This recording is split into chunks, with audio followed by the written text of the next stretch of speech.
Alright, so this is part 2 of the video with me putting the parts back on. So I've already slotted this back in that I finished off from the previous video, and the 2 tabs are in firmly, so we want to check that it's in firmly.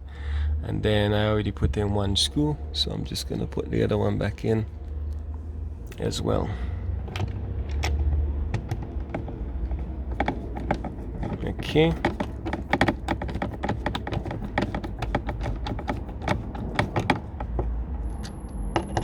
So we got that screwed in firmly. Okay, good. Right, just click that down again if you have to.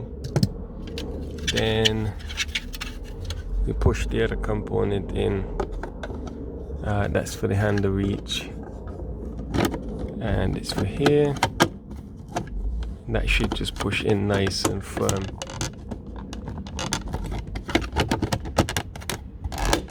Okay, you hear the click, you know that's in good. And then again, you have the trim. You put that in. Whoops, that way around. And you just slide that in, you hear the click. Okay, so this is after I finally got a chance to, I'm gonna replace the flush rail, so I'll do a video of that one. So that's the flush rail that the vehicle came with, so I'll be replacing that. I've already taken off these, and yeah, so I'm gonna turn on the car now. Let's see if it's all working good.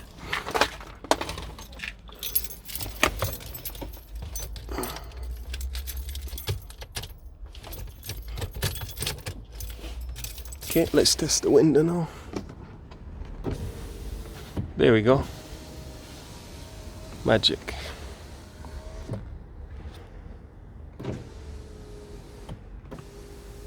Really good news now.